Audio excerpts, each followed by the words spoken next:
Howdy YouTube, back again. Just going to give you a quick update what's happening with my Triumph Bonneville Scrambler 865 or 900.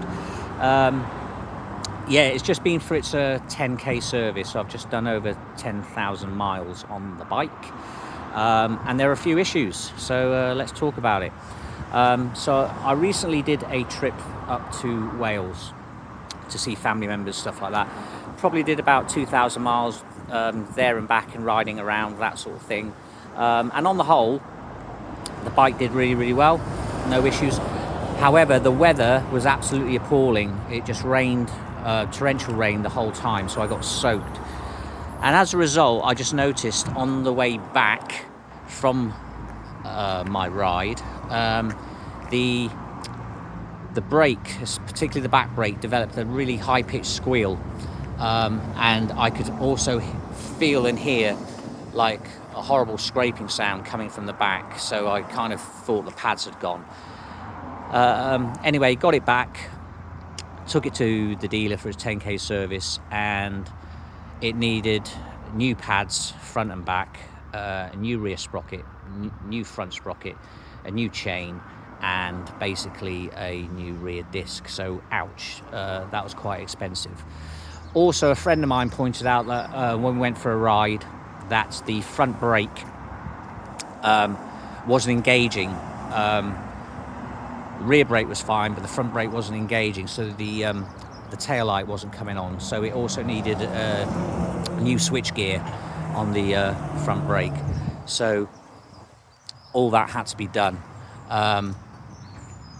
So yeah, so it was quite an expensive service. I think it was about £400 for the service, but obviously with the parts I needed to get and the labour, it ended up costing me just under £1,000. Also needed an MOT. For those of you that don't live in the UK, all vehicles over 3 years old in the UK have to have a MOT certificate. It's basically like a roadworthy certificate, make sure the bike's roadworthy. So that had to be done as well, but it's all been done now, and it's now looking particularly nice, and it's riding really nice now. So definitely all that work needed to be done.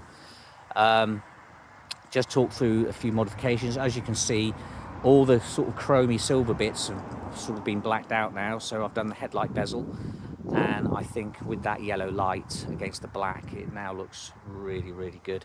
I've also done the front forks just with some vinyl wrap, quite straightforward and easy. Tank pads have been blacked, tank badges rather, have been blacked out.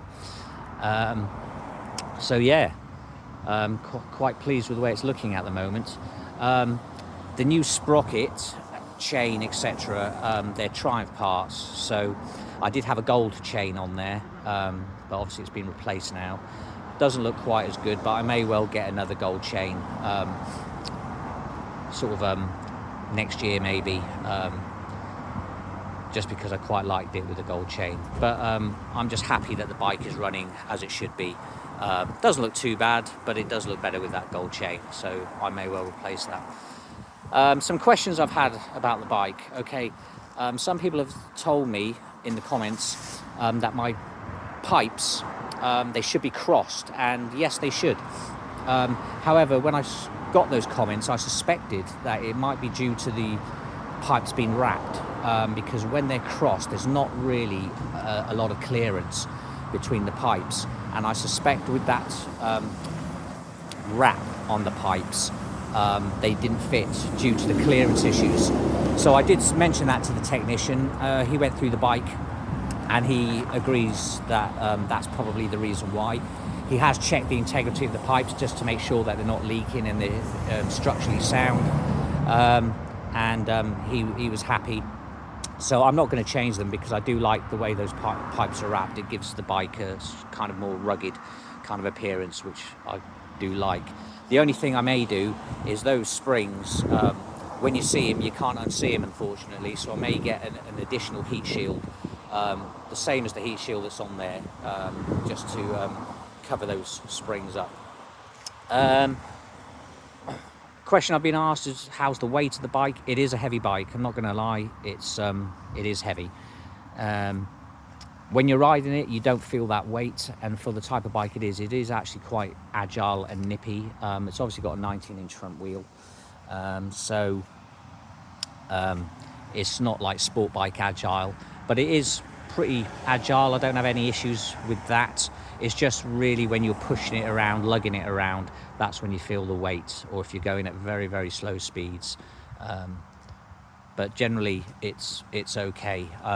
I'm not a big guy. I'm 5'9", probably about 75 kilos.